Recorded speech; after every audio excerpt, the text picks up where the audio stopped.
What show do you do? It's called PolyCast. On the internet, is it?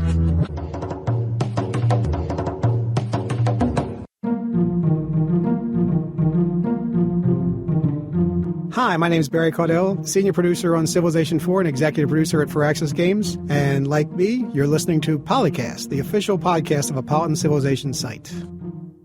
Mark. Ooh. Oh, Dan. That's Dan. Great. I'm starting to think like Dan. That's scary. Moving on. Anyway, We've missed Awkward silence comes back.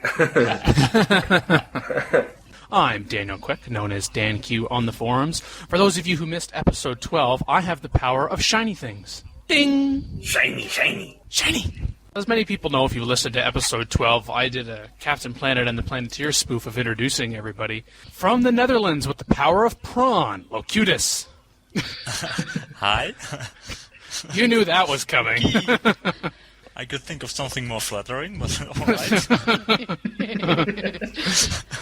From Texas with the power of seduction, Makahlua. I'd rather have the power of awesome. Well, having the power of seduction is awesome. I'm not that kind of girl, Dan. But you're out on all those dates all the time. I figured, you've just dashed his hopes, Makahlua, I'm afraid. I'm not very shiny. It wouldn't work. Oh. From Georgia with the power of ringtones, Imran Siddiqui. Can I have the power of prawn instead? Actually, I put my phone on Vibrate this time. And from the United Kingdom with the power of +1, Provost Harrison. Hello there. First time for me. I've not been on here before, so it should be interesting. It's already proving to be so. Hello everyone. Rich is now thinking, uh-oh. Why not? Just let me check my phone's not on vibrate. So, Imran, you've been away for a while. Did you bring us something? Pleasure of my company? Something that we can use? This time I was more prepared than Mackie. I knew about Soren news, ha ha ha. And your point? I just read it and went, what? Woohoo? Firaxis? What the hell is that? No, I know.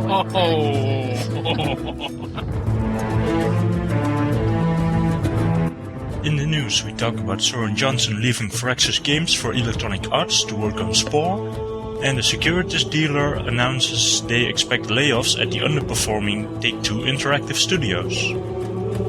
In the Modcast, we discuss our favourite Civilization 4 Beyond the Sword feature, at this moment prior to release at least, and determining when culturally overwhelmed cities in Civ 4 will flip, or not. This week's Senate, we pore over early technology path strategies in Civilization 4, and whether or not to build monoliths in the same game. In the mailbag, we express gratitude for a complimentary letter. But then it's on to business as we, Wouter anyway, answer a question about adding new units to Call to Power 2. Mainly because the rest of us couldn't be bothered to play Call to Power 2, and all of us assist in addressing Civilization 3 and 4 multiplayer together. And from the vault, we retrieve a time machine segment on Civilization 2 lead designer Brian Reynolds, leaving Firaxis Games more than 7 years ago.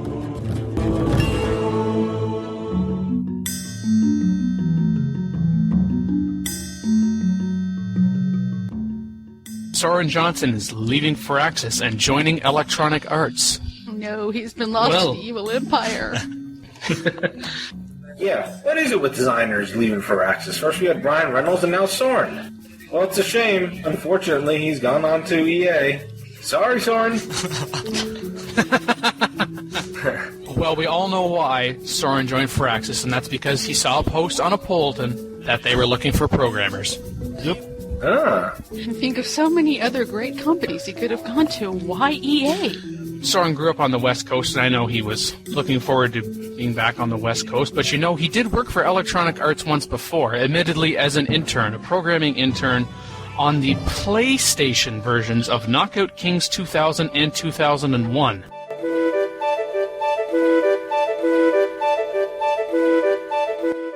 What's next? Great. Ooh, layoffs for Take-Two. Expected layoffs for Take-Two, says A.G. Edwards, a securities and broker dealer in the United States and Europe with more than 15,000 employees at more than 700 locations in 50 countries. Yet amazingly, not one of us here is employed by this company. I guess I sort of was for a while. Oh, you were? Not anymore, but... Well, let's see. They're going to have a lot of layoffs. I assume that, say, the Rockstar group, I guess, won't have all that many because, Grand Theft Auto makes a hell of a lot of money. Their bread and butter. Yep. And Civ 4 is sold fairly well, so I doubt it'd be from Firaxis either. Yeah. Well, how much resource do they need within Take-Two itself to manage a lot of these kind of things, especially like Civ 4? But then again, it always seems to be the case that they're cutting back as much as they can on things, so... Well, they did say in the article, layoffs at underperforming studios and reevaluation of any third-party vendor relationships. I doubt, I guess, Firaxis will be considered underperforming in any sense, especially with, the sales of Civ 4 and its various expansions, including the new one coming up. Absolutely. Yeah, and Pirates did pretty well as well, so I don't expect them to be in trouble anytime soon. Yeah, you'd hope so at any rate. No. Yeah, Bethesda's another Take-Two company, but then they had Oblivion, which is sold like 11 billion copies. So it's going to be from them either. Yeah, the question is, who the hell are they going to cut? Yeah, where are they cutting? What studios have we not heard of that are Take-Two affiliated that they could cut from? Because, the studios we've just named have sold an awful lot. So, unless they've invested in some really crappy studios that make, Command and Conquer clones. Well, maybe not Command and Conquer clones, but this is the studio that made, Civ City. You haven't really seen anything terribly impressive from them. That's some really small, obscure studio. I had never heard of them before. Yeah, maybe those kind of small studios, those are probably gonna suffer. Yeah, maybe they have a lot of them. I don't know. I suspect they do. Most major publishers do have a lot of those small projects going. I could see them shutting down a couple of those. And they already moved that studio from, I think, St. Louis to Maryland. In the same place as Firaxis now. Interesting. Yeah, the studio for Civ City Rome that I'm referring to, Firefly Studios. Ah, yes, that one. Do they make anything else? They made the Stronghold series, I believe, but Yes. Been a while since the last game in that series came out, I think. There's Stronghold Legends from 2006. I'm not that familiar with the series, but yes, before that Stronghold, and then Stronghold 2001, 2005. And it looks like their next title, at least according to Wikipedia, is Hero, and it says 2009. Wow. A long way off. Yeah. That might be cut. Also, I guess the article says the more stringent green light process. So I guess they're going to be a little bit more... well, less likely to approve new game ideas. Mm-hmm. So yeah, exactly a game like, what was it, Heroes? That comes out in 2009. Yeah, well, they're gonna have a lot of trouble getting that approved, maybe. I don't think Firaxis will, especially with the Sid Meier name on top of it, but you never know. I mean, Sid Meier comes up and be like, I'd like to do a dinosaur game. Take two and say, I don't think so. But I don't think they would, but you never know. You never know, but no, I think Firaxis is one of their biggest studios. I don't see them getting in a lot of trouble with this. Yeah. And so right now, A.G. Edwards has a hold and speculative rating for the company, saying, we are cautious on Take-Two's prospect, considering there's still a reliance on the Grand Theft Auto franchise, so as we mentioned before, bread and butter, and the company has been unable to leverage diversification efforts into increased profitability.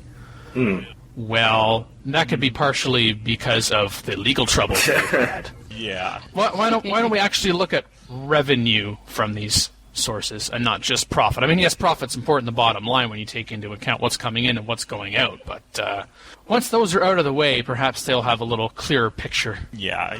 Perhaps this new executive will help out. You would hope. Yeah, I think they'll be fine. I mean, GTA 4 is coming out, I think, this year. And, another Civ expansion pack. There's all these new sports games that make a decent amount of money. So I think they'll be all right once the legal issues are over. Yeah, I think also, like you said, the sales of GTA 4 are probably going to be through the roof, especially, on, the next gen consoles, the 360 and the PS3, as well as the PC. And, it's being hyped up, of course, through the roof, and it sells millions of copies, and I think, when it comes to the end of the year and they show their books, they're going to make a great deal of money. Well, I'd expect the expansion pack for Civ 4 will make a lot of money as well. I mean, it's got a very loyal base of followers, and, the previous, Civ 4 and Conquest has proved itself to be very successful as well, so it's a good justification going forward, really. Yeah, and investors tend to be really cautious until they actually see the profits actually banked. They're still going to be a little nervous. Well, at least they don't have Duke Nukem Forever on the books. I suppose that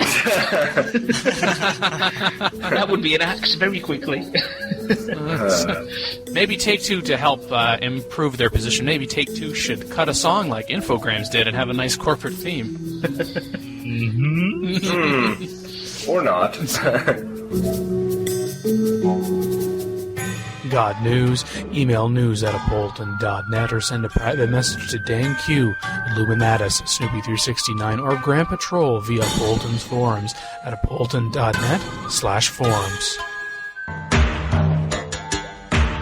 Should we do the Modcast topic? Because the next one is my favorite topic of what we're discussing today. Is it really? It is. Well, quickly, and tell us which one it is so I can cut it, because that's not going to happen. Welcome to the Modcast, where we talk about various hot topics on all the different forums to talk about Civ. What is our favorite planned Beyond the Sword feature? Posted by Cybershy. Nice little poll. Yes. Well, yes, this is version 2 of the poll, where he forces you to choose just one. There can be only one. Well, I don't know. That's kind of hard to pick only one, but, Oh, come on, guys. Banana the Sword. Now, that's pretty compelling. True. How could you not go for that one? The events intrigue me, actually. I think that has a potential to be pretty interesting. It depends on how they implement it, but, that can be really fun. Very true. The one thing I always remember from Smack is you also had positive ones rather than just negative ones, and they could have quite an interesting impact on the game. So, as you say, if it's done well, I reckon it could be a very interesting feature. And corporations could be interesting, but it sounds almost like a modern religion, so I have to see how they do it differently. Well, in the last episode, Ming expressed great interest in corporations, and indeed, corporations is leading the vote right now. Yes, they are. By only a couple, though, over expanded space race, which also sounds interesting. Mm-hmm. See, it's hard to pick just one. Yeah. Yeah, well, no, it's the same thing. I have the same problem. I like this. Okay, there's nothing on here I don't like.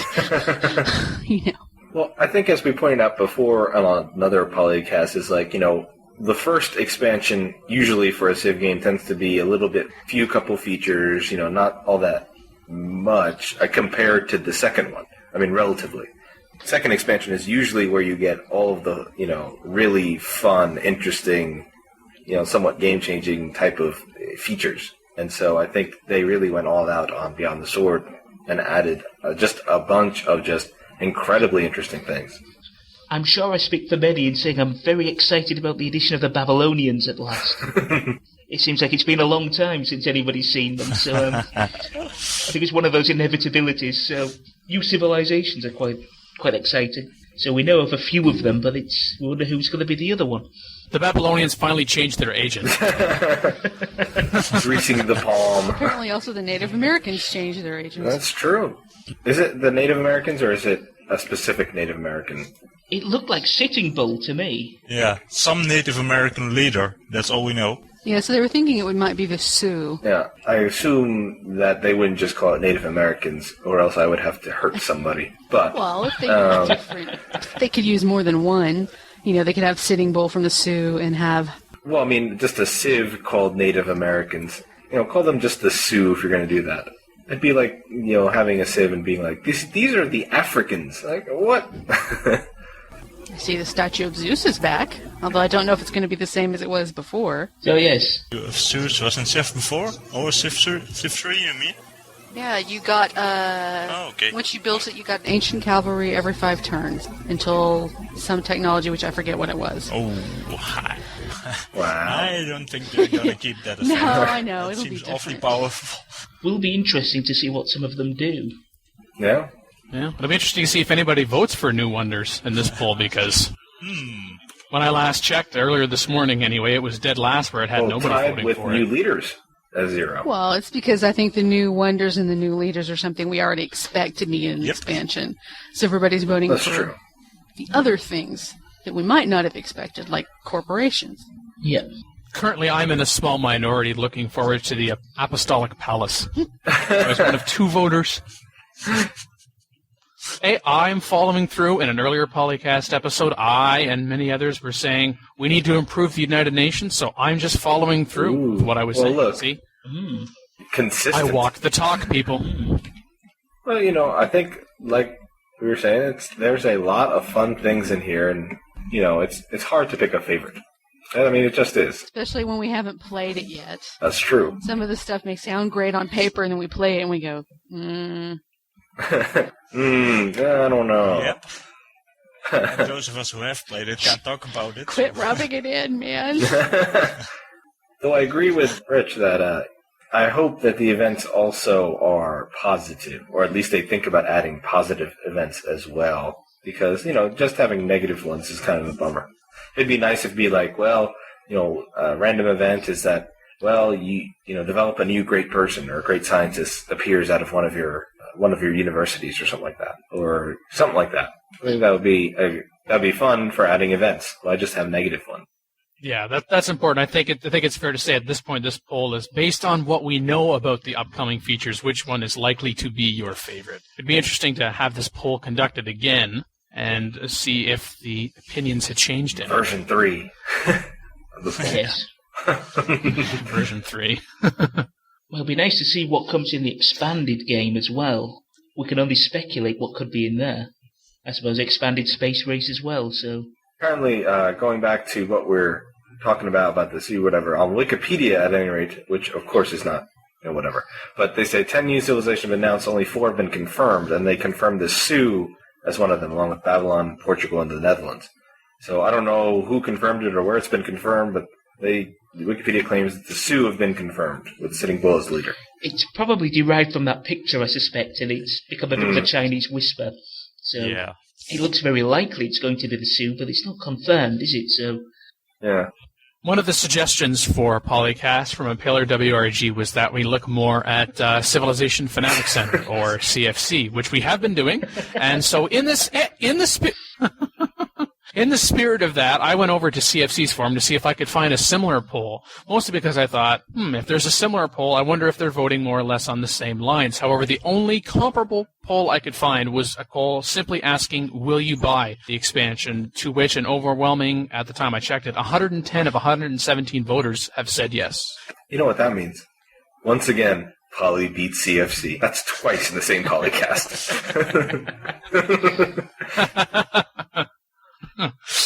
Of course, I did have to vote for that Apostolistic Palace after I didn't see the priest level being added on the list. I was really hoping for that. Damn you. XP3! Well, that's why you voted for Banana the Sword, or we're going to. I am curious with having the Apostolic Palace, whether that means a general expansion of any votes that you can have at the United Nations as well as a consequence.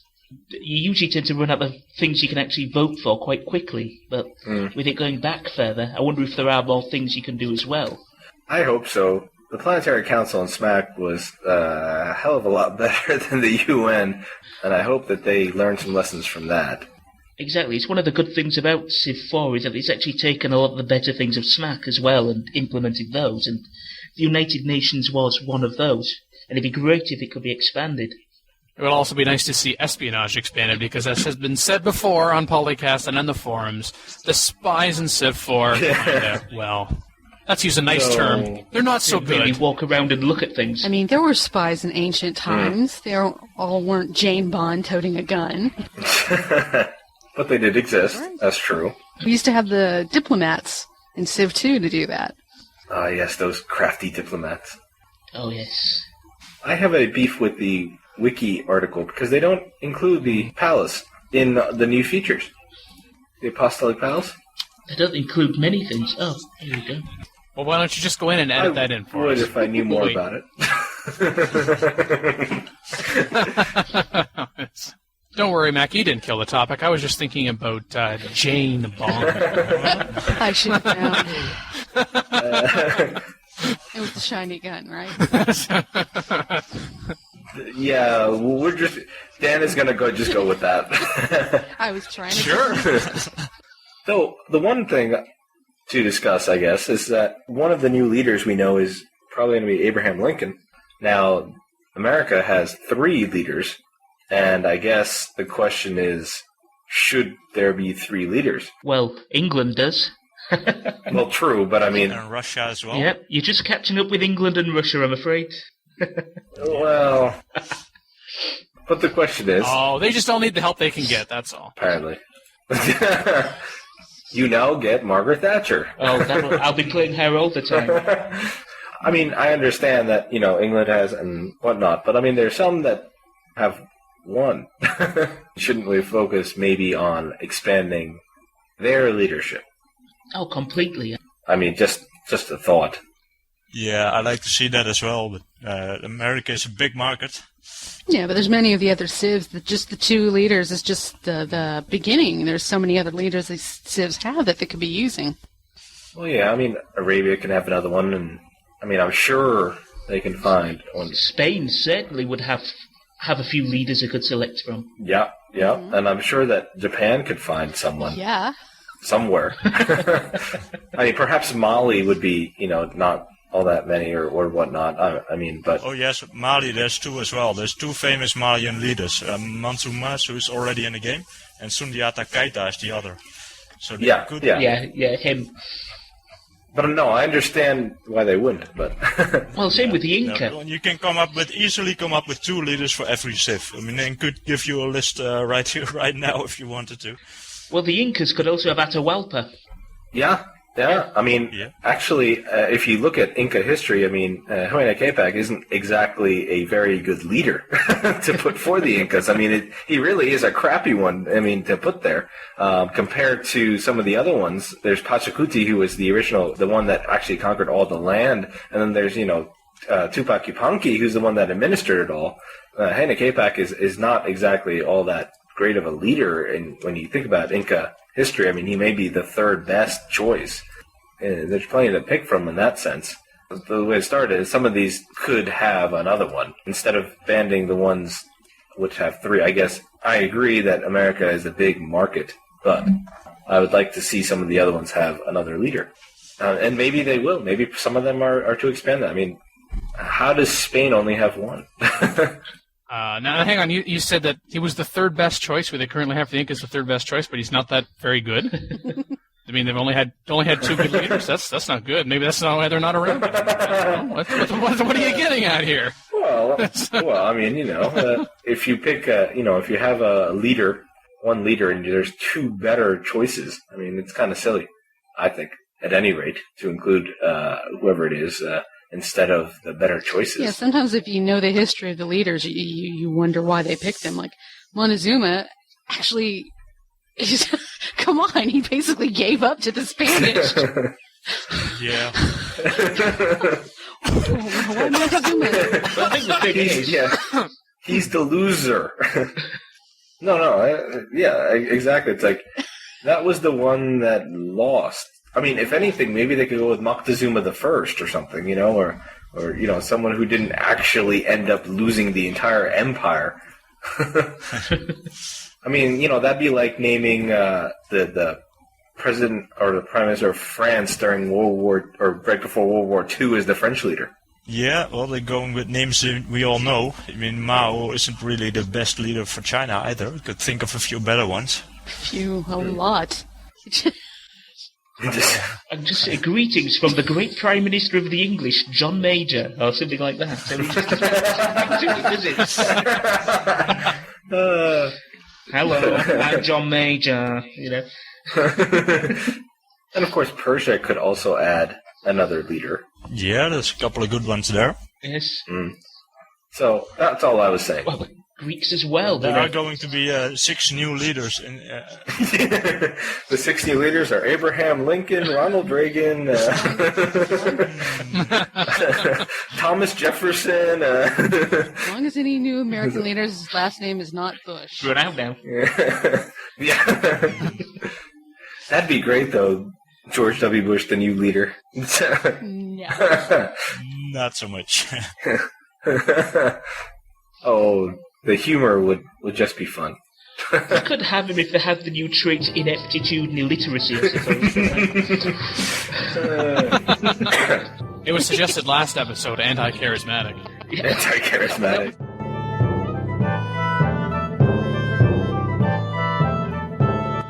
Determining culturally overwhelmed city flipping. Yeah. That sounds a bit too in-depth for me. Too many big words? Yeah, can we have Blake come back for this one? Blake, explain to me, Civ. It's quite a technical one, isn't it? Because there's so much mathematics that lie underneath it to figure out what happens. And then there's pure bloody bad luck. Yeah, so this poor user, Fooey73, that's a great handle. I wonder if, do we have like Fooey and Fooey through 72 on the forums? Is that what happened there? I'm a little concerned. But anyway, presents a situation where he cannot figure out why a certain city of a rival civilization, Greek no less, interesting, has not flipped. Only 35% Greek, there was civil disorder for 3 turns once already, and 10 units are currently garrisoned there. And this is an old thread. I don't know if anybody noticed that the first post was actually from 2006, but it was resurrected recently. Well, you know why the Greek hasn't flipped? It's because he's using the Marcos mod. Gee, somehow I thought it was maybe the 10 units garrisoned in the city. Yeah, when this thread was arguably, and it's Zenith last year, Wouter, you voted extensively and gave further details from the SDK with, as Rich mentioned, all those formulas on there. My mind just kind of went, formulas. Ow, ow, ow. Yeah, we know math is not your strong point. We know many things are not his strong point. Oh. Yeah, it was resurrected with a point that said, great info. What do you mean from the SDK, a certain file or series of files? Yeah. Thank you for the details. Wonderful stuff. SDK? I don't know. What's that? So now, Wouter, in 5 sentences or less, can you summarize all that you said? I don't even remember what I said. This was more than a year ago. People who can't do the math. I can summarize for him. It depends. Yeah, usually does. Yeah, that was. I mean, really, some of these posts are very in depth and math based and very impressive indeed. You know. Well, when you have access to the source, it's all very easy. You just have to know how to read Nerd. Yes, that, and also you decided to actually write all those words. Yes, back then I had time. See, the general theme of what happens if you have more culture, it flips, but not if you have more units. That's pretty much the gist I take away, rather than remember an exact relationship between the two. Yeah, that's the big thing. Actually, my favorite quote in the thread comes from Fooey73 himself, although it's not exactly about the flipping. Not that long ago in the game, I was at war with both Alex and Monty, and I even lost a city temporarily. Alex totally caught me off guard because he had been quite pleased with me. I know Monty put him up to it. How did you come to that conclusion? They were talking in the corner together. I saw them. Everybody loves to hate Monty. Of course it was him. He's just a psycho, isn't he?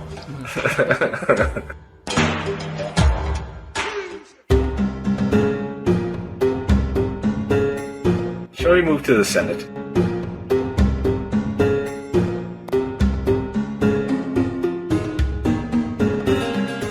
Welcome to the Senate. In this section we talk about game strategy. Early technology path strategies. Though ever since the CS Slingshot had been nerfed. I suppose there are far more than It depends on what's around you. I mean, if you've got a lot of cows, for example, you'd go towards animal husbandry. But you also want bronze quite quickly. If you are to see you've got bronze and workers. I suppose if you've got the city surrounded by fish, you'd want to go to fishing quickly, so I suppose it's very much governed by what's going on around you, or how aggressive your neighbours are. If you get stuck next to Monty, you want bronze and iron pretty quickly. Interestingly enough, the screenshot that Dis, who started the thread, posted, has him Montezuma, war. I think Rich is someone, right? I mean, a lot of it does depend on where you are, what's around you, and what you can use, and also, of course, the benefits of your particular leader, that Civ. It all plays into it. Yeah. I mean, if you don't have any starting technologies that will allow a worker to build an improvement, I would always research that technology first. And for me, that would almost be agriculture for irrigation to help out with early growth. I mean, Dis talks about cottages, but come on now. Yeah, you can over-cottage. You remember that discussion. If you have them on something like a floodplain, yes. I mean, I think it's a very good idea, because you get the growth and you get the gold as well. Or let's say you have something like gold in your radius. You might want mining first, and something that gives you lots of food. Looking at the screenshot, I have to wonder what the AI was thinking to build a cottage on a hill. I've seen this earlier on in a play-by-email game, and then it was Catherine, and then she discovered she had coal on that square, and then started mining this town. I'm sorry, we have to strip out all of your houses for the coal. What a waste. I can see how this would go. Yeah. Sorry, we found coal. Get the hell out of here. And since I like controversy, did you know that? The discussion about, don't worry about archers, just stick with warriors if you're worried about barbarians. That's good enough early on in the game. Now, I hear Then an axeman comes along. I hear the arguments in favor of delaying archery and sticking with warriors. I do. But I want to take advantage of that archer's first strike ability. Look, I don't want to wait for a barbarian. Or, of course, we're not talking about the animals, because, of course, they never do. We're talking about later on, just in case people think I don't know what I'm talking about. I do. Sometimes. I don't want to wait for a barbarian to become adjacent to a city of mine if I can avoid it. So, i.e., having 2 archers per city. Let me send one out to take out those early barbarian units. I'm not talking about taking out an archer to take on an axeman or something like that. I'm not stupid. But send those units out against those early barbarian units, whether they're warriors or other archers, so I can get that first strike bonus in there. Plus, hey, when it comes to defending the city, they're twice as good as warriors. So, there. Well, that's it, isn't it? You don't. I mean, the thing is, if you suddenly have a city full of warriors, and then you suddenly discover a barbarian axeman turns up, which so often they do, and you think, you got nothing to defend against him. A warrior's just going to be cut apart into ribbons very quickly. It's nice to have a couple of archers sat around in the city. They can defend axeman attack. It's one of those situational things with the archers. If you're on a peninsula and the only place you can have barbarians coming from is towards the middle of the continent, well, then you only need them up there, and in the back you can have warriors, because they don't come and land on the shore like they used to in Civ 1. Barbarian axemen, they come fairly late, so you have plenty of time before that to research other stuff. So archery for me is never a priority, really. I usually try to get bronze first, so you can have axemen of your own. Yeah, and if I happen to have someone that started with hunting, I might go ahead and grab archery just because it's quick, but... Yeah. In that case, I do. But that's the thing, if you realise you don't have any convenient bronze or iron, well, probably bronze first, I'd make sure I had a few archers kicking around. It might take you a bit of time till you've expanded out to get the bronze within your cultural boundaries. Yep. And you don't want to be kind of caught with your pants down when some barbarian axemen arrive. Oh, of course, Monty's axemen. Monty's axemen. Monty would never do that. No, never. I'm kind of related to early technologies. Before I build a worker even, I will build a scout often. We're getting scouts getting better results from tribal villages, and I'm hoping that in addition to some gold, which is really nice at the beginning, to help build a little bit of a nest egg, get some of those research advances just by wandering into a village. That would be excellent. That's true. That's the whole point of building scouts. Especially if you're on a larger map. I suppose if you're on a smaller map, or if you're on, stuck on an island, then that's not going to help much. Maybe you might think, that wasn't so smart. But at least you find that out early. Yes. But the thing about scouts there is that they go running around and they're very good until the animals disappear, and then you suddenly realise they're very vulnerable and have to try and weave between everything to avoid any animal they can get. It's also nice if you manage to get to have explorers as well, if you want to send them out and look around if there's any unexplored land. Yes, the value of scouts definitely being better earlier on in the game for that reason as well. Yeah. And I think it's also fair to say if you have a coastal city with seafood in your radius, you might also be building a boat right after a worker. Yes. Some have even proposed before a worker, because you don't lose the increase in population very early. True. It's one way of looking at it. It's, as I say, it depends on what else you've got within your radius. If it's a very seafoody city without too much of interest on the land, then you might want to say, well, I'll build the fishing boats first, take advantage of that, grow big, build a worker to sort everything else out. It's again one of those things which you'd have to balance out. Whether the growth you get will offset the time it takes to, the time you've delayed building a worker. Of course, Ashen Planet says, whichever one I get, follow by taking husbandry and look for horses. If none, then bronze and look for copper. If I have neither, then I'll research iron and pray. I guess that's about all you can do at that point. If you haven't got iron, you're kind of going, oh, sucker. Because it does make you very vulnerable.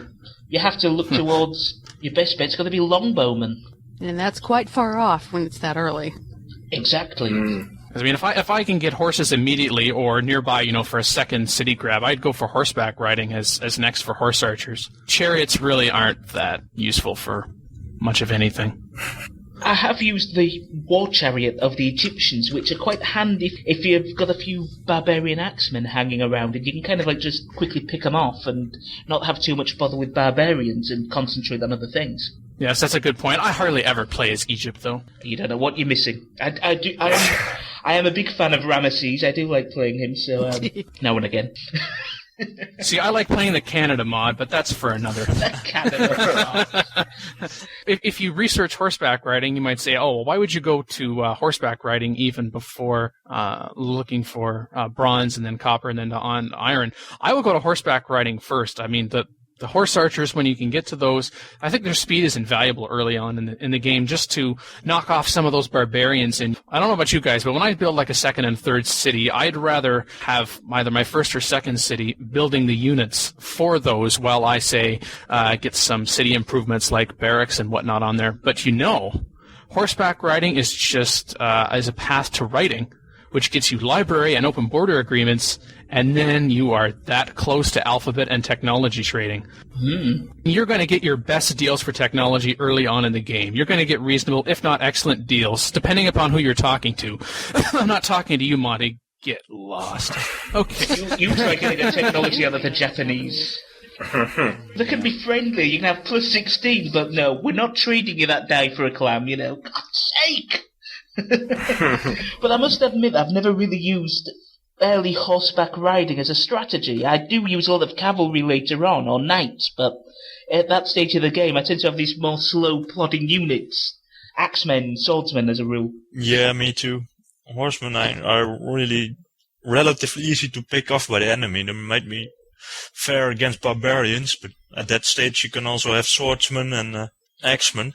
And they do the job just fine. Yes. Yeah, you can send the horsemen out first while you're getting your slower moving but heavier units in right position, and you could wear some of those enemy units down by taking on a horseman. Just a little bit. I know they're easy to knock off, but, distract them, think, horsemen, this is going to be easy, and then they wear themselves out, and then here come the heavier units. It's like, crap. Send in the riflemen. Didn't expect that, did you?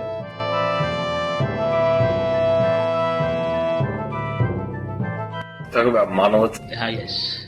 The only time I would ever build a monolith myself is if I get Stonehenge, which I don't build a monolith, I just get one.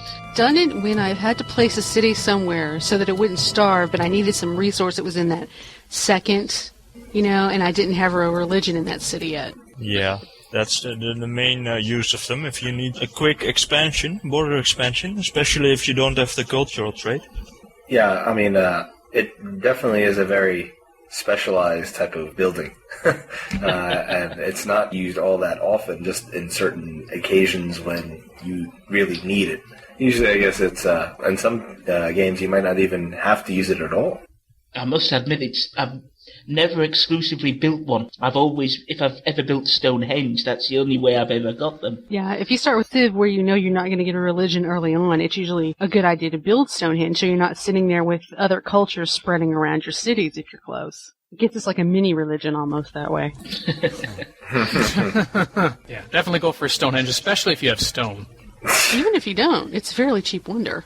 If you have a good production city, you can usually get it out in less than 20 turns. And even if you have a creative trait, I still think you should be going for Stonehenge as well. I mean, it's maybe not as critical, but it's going to give you that much of an advantage early on. And the sooner you build it, the longer you're going to have to reap from it before it, expires. That evil expiration. Or if you're planning on early rushing somebody, it's great because you take over the new city and boom, look, culture. Yep. See, the other thing is, I don't know if we have any budding Egypt players here, but has anybody successfully ever managed to take advantage of their special building, which is a monument which allows 2 priests? An obelisk. Because by the time you can get it early, but it's obsolete by the time you get the chance to actually get any use out of it. Right.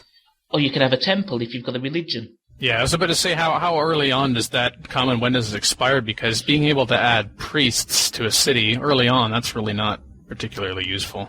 Exactly, and you've probably got better things you can use those people for at that stage. You're still trying to build settlers or units for your early rush. You need that guy working, not sitting around going, Ramesses is great. I'm having fun. I mean, the only time I could ever see it is where you had a city with a huge amount of food where you think, I can get a priest and work towards that great profit.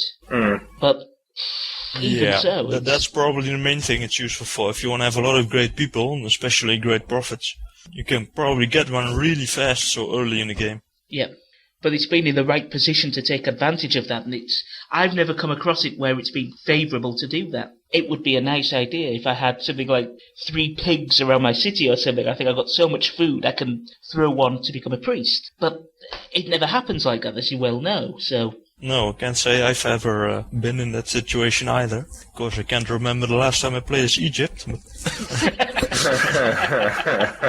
But apart from that, I mean, I can see some benefit in the Egyptians, but on the whole, I've never been a big monument builder. As I say, the only exception is Stonehenge, and I think sometimes I'm more likely to build it for the great profit points rather than the monuments. And the culture, of course, from the actual wonder itself. I agree there. I mean, great profits, yeah. Yeah. If you manage to get that on a religion, then you're going to get a very early shrine, which is very good for obviously spreading your religion and getting some money out of it. And we all need money early on in the game. Yep, and like Maki said, when you're conquering, when you're on the warpath, it's really helpful to have an obelisk in every city as soon as you capture it. Yes. So it's useful for that as well. Absolutely. And the user Chaos Theory, who started this thread, talked about almost never building monoliths, and talks about adopting the caste system to assign artists to cities. I really don't have any use for caste system. No, I can't remember ever using it either. The people are the heroes now. The heroes. So we're at the mailbag, I believe. We're at the mailbag, and I was just starting to read some posts about PolyCast that I've seen. Are we good? Or are we bad? I guess, A, that depends who you talk to, and B, how you define good and bad. Okay. However, I will say we did get a very nice email message this week. His name is Christian Weiglandowski, and he was having a problem logging into forums recently, saying that my interest in Apolyton has been rekindled thanks to PolyCast. Ooh. How much did it cost you to put him up to that then, Dan? There goes our budget. Can we have Rich back on the show? Sticking it to the Dan. Instead of you, okay, we can do that. You've been trying to get rid of me for way too long. And so when I set Christian's account up again, he hadn't played Civ for so long and hadn't logged in for so long, he couldn't remember his password, and he wasn't even sure about his username. But he knew about Civ again because he had been rekindled because he'd listened to PolyCast. And in fact, when fixing up his account, I saw that he had previously last logged in 2001. Wow. So almost 6 years later, he's back to Civ because of PolyCast. Wow. His password, as Dan updated it, was "I love DanQ."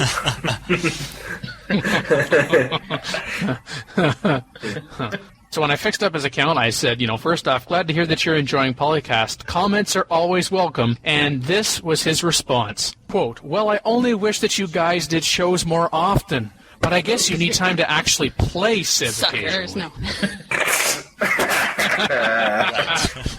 Are you sure he's actually listened? Shows what you know.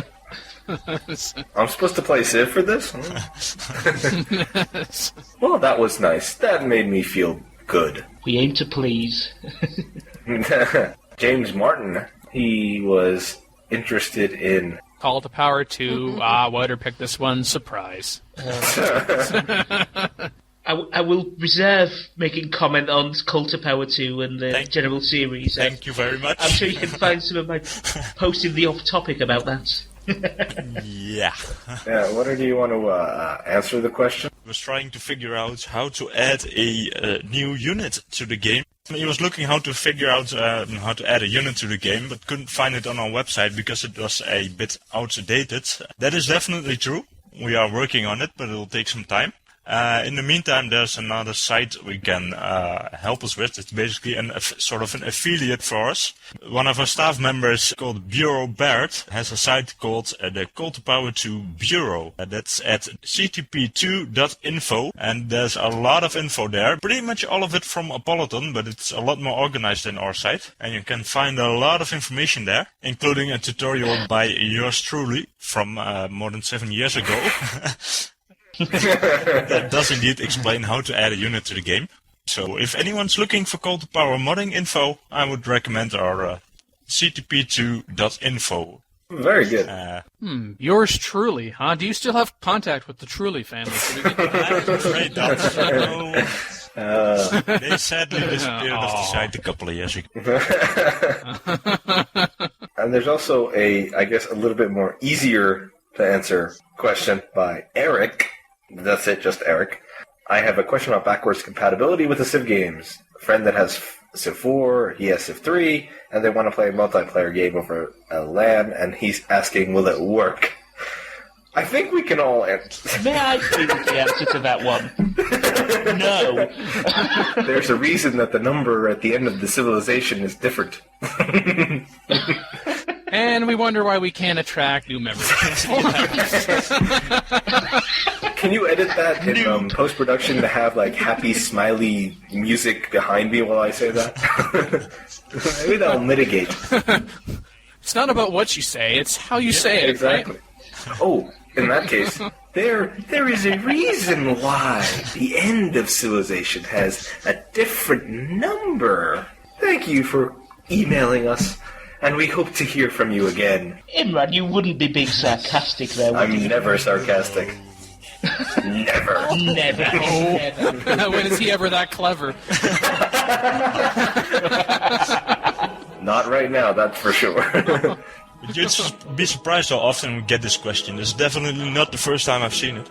To a lot of people who are not quite as hardcore gamers as we are. I mean, I guess for Windows it's definitely true that they're all backwards compatible. Wow. It's true. Yeah, we got mail. And it wasn't spam. That was the other surprise. Call in today. In North America, 301-637-7659. That's 301-637-POLY. In Europe, 44-20-7871-7659. That's 44-20-7871-POLY. Or Skype us directly through using Skype from skype.com. Direct your calls to the PolyCast. The only thing worse than being talked about is not being talked about. For more information on the show, including how to write in, where to find the official PolyCast forum, and how to subscribe to the RSS feed, log on to the official PolyCast website at polycast.apolyton.net.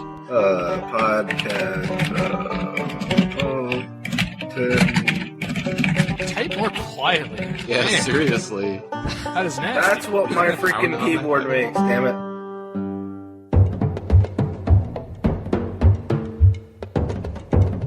Now, a Time Machine segment recorded on February 17th, 2007 for Episode 9 with DanQ, Imran Siddiqui, Makahlua, and Blake.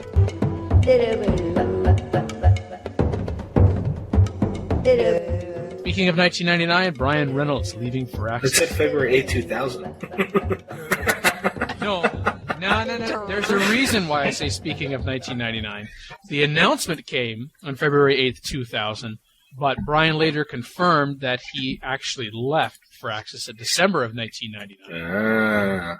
Well, yeah, and then he went on and did a bunch of real-time strategy. Though his first game was well-received, Rise of Nations. I don't think Rise of Legends was as well-received, and who knows where he's going from this. He'll rise again. We'll rise again in the faces of our children. Anybody know that song? Oh, Lord. Yeah. I thought it was Oh Canada. So yes, Brian Reynolds worked with Sid at Microprose and then at Firaxis Games, but after nearly 4 years at Firaxis, announced that he left the company. As GameSpot reported at the time, amicable and of his own accord. Liar. You know, he wanted to do a real-time strategy game, and they were all like, no, we don't want to do that. And he was like... Nobody's going to play real-time strategy. I think that was also before StarCraft. Well, yes. And now it all ended up for the best, because Firaxis then got Soren, and look how awesome Civ4 is, so... Yeah. And Brian Reynolds has done his thing, and maybe there'll be a reconciliation and a joint Big Huge Games Firaxis game. Probably not. Yeah. Well, now both Firaxis Games and Big Huge Games participated at Apolyton. That's true. Did they seem cordial to each other, or were they all snooty? No, they were cordial. Okay. And of course, when Reynolds left, some people were thinking, oh, Reynolds has been lured away by another studio. And Reynolds says, no, we're actually looking to found another game studio. And then 3 weeks later, Big Huge Games was announced. Which he founded with 3 other recently departed Firaxians, Jason Coleman, Tim Train, and David Inscore. It was like a civil war. It was like a splinter fiction. Exactly. So by December of 2006, 6 BHG employees were ones who had left Firaxis. The other 2 being Doug Kaufman and Jason Bestment. I don't even know if I'm pronouncing your last name properly. Sorry, Jason. I heard that Sid called Brian out. That's all I heard. I don't know. That's the word on the street. What street would you know? Brian also wanted his name on the box. They did get that for Alpha Centauri. Yeah, because it's called Sid Meier's Alpha Centauri, and yet, from what I understand, it should have been Brian Reynolds' Alpha Centauri. Really? More. Well, yeah, somebody asked Brian about that, like, why did it have, Sid's name? And they said, well, it was a marketing. Yeah, it sells a lot more. Of course, that was EA marketing. That should explain it for you. Well, yeah. Well, even before then, they were putting his name on the box because moving from flight simulators and now putting out some adventure titles and strategy titles. And some people were concerned at Microprose. They were concerned that these things aren't going to sell very well. And so someone suggested, well, why don't we put Sid's name on the box because Sid's name is synonymous with quality. Mm-hmm. Yeah, now Sid's name is on everything. Sid Meier, the coloring book. I think it's safe to say that Brian leaving was why Civ 3 flopped. Yes. After Brian left, they offered the head of development on Civ 3 to Jason Coleman and David Inscore. I know Jason, and I think David as well. They offered it to 2 other people, and they both left. But then those 2 people left to go to Big Huge Games as well, and that's where a lot of people went red alert. And the problem, Civ 3 kind of ended up at the end being kind of a muddle. They had a few ideas of Brian Reynolds, and then the new team came in, and the strategy could not be followed through as much as it had before because the team changed so dramatically. Indeed. Yeah. I think they just lost the people they needed to actually make it a good game. But I guess it was a good learning. Yeah, switching lead developers in the middle of a project, bad idea. Well, usually. I had to wait till Civ 4 to get another good game. Very true. We had to wait for Soren and his team. And it was much better because they were able to start from the beginning with one team, have one vision, and follow through all the way on it.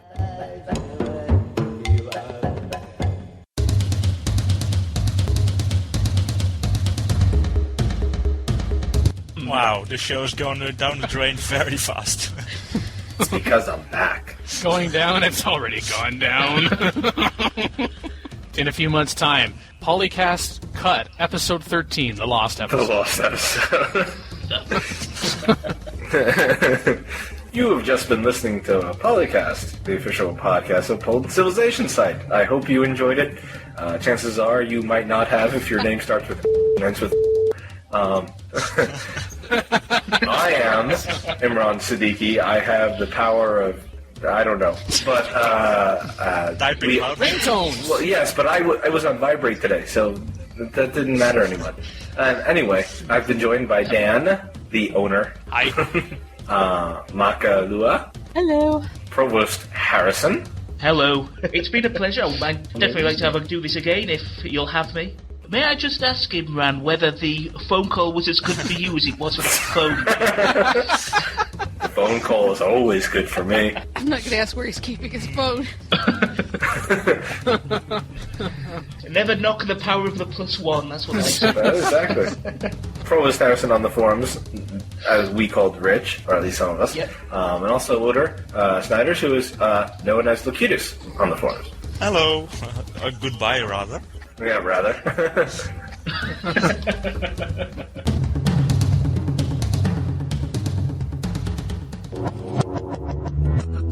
Record date April 14th, 2007. Soundtrack courtesy Civilization 4 and the Warlords expansion pack. Copyright 2007, Apolyton Civilization Site at apolyton.net.